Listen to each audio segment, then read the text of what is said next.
You know, we all like to think that we are 100% in control of our own decisions. But what if I told you there's an invisible force, almost like a kind of social gravity, that's constantly nudging you, shaping your choices every single day? Well, in this explainer, we're going to pull back the curtain and take a good look at that force. Just think about it for a second. You're in a meeting at work or out with friends, and everyone loves an idea that you think is, well, not great. But you just nod along, right? To keep things moving, to not make waves. That feeling right there, that's exactly what we're diving into today. The powerful and often totally unseen world of social influence. And you know, that feeling isn't just some weird quirk of your personality. Nope, it is a predictable, well-documented pattern of human behavior. In fact, there is an entire field of science dedicated to figuring it out. And that field is social psychology. The big idea here is pretty simple but profound. We don't exist in a vacuum. We're all deeply, deeply connected.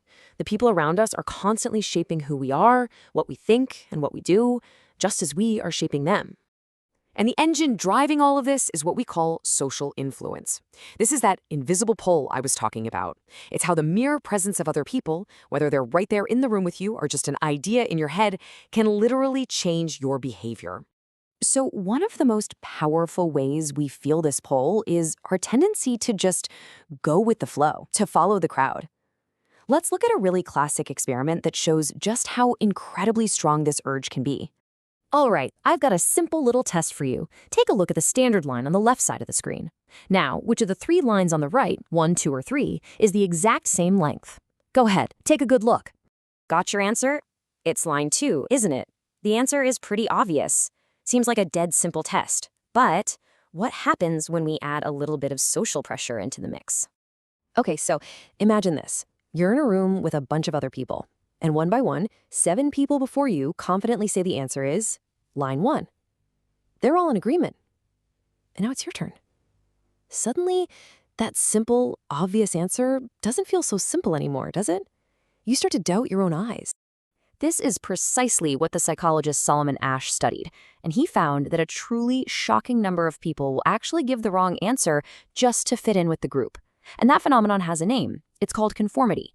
It's when you change your behavior to match the group, even when a part of your brain is screaming that they are wrong.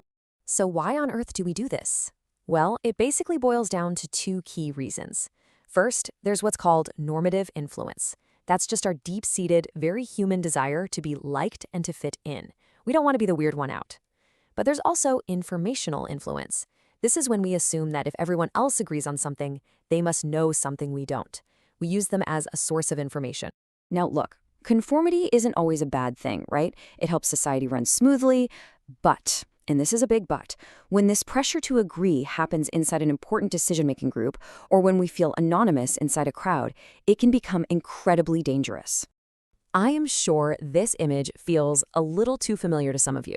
You're in the room, everyone is nodding and saying, yes, great idea, but you can almost feel the unspoken thoughts. The no, the this is a terrible idea, the we are absolutely doomed. This right here is the perfect breeding ground for something called groupthink. Groupthink is what happens when keeping the team happy and harmonious becomes way more important than actually looking at the facts and making a good decision. The desire for everyone to just get along completely overrides critical thinking. And this isn't just about bad office meetings. It's been cited as a factor in huge historical fiascos, like the Challenger space shuttle disaster. And you can actually spot the warning signs if you know what to look for. The group starts to feel totally invulnerable, like they just can't fail. They'll rationalize away any red flags or warning signs. And there's this immense pressure on anyone who dares to question the plan. A real don't rock the boat mentality takes over everything. This group pressure thing can get even more extreme when we feel anonymous. When we're hidden in a crowd or, behind a computer screen, we can start to lose our sense of individual responsibility. This meme is a funny way of putting it, but it points to a very real and sometimes dark phenomenon. The psychological term for this is de-individuation.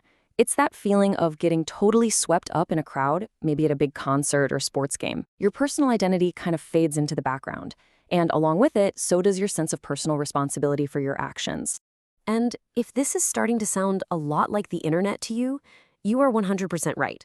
This is exactly what happens online. The anonymity makes you feel like you can't be held accountable, which can lead to a huge lack of self-control. And that's what fuels things like trolling and cyberbullying. That screen creates a psychological distance that lets people behave in ways they would never dream of face-to-face. Okay, so up until now, we've mostly been talking about the indirect pressures that come from being in a group. But let's switch gears a bit. What happens when someone is actively and directly trying to influence you? When they are literally trying to get you to say yes? Now, this is where we have to get a little technical and distinguish between two really important ideas: conformity and compliance. Conformity is caving to that indirect pressure, like in the line experiment.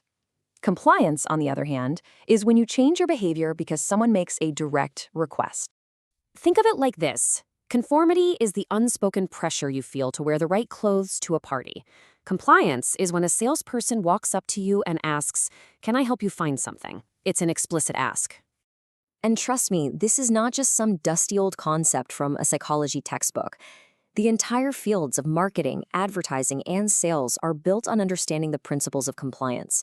Billions and billions of dollars are spent trying to master the art of getting you to say yes. One of the most classic strategies they use is called the foot in the door technique. It's kind of sneaky, actually.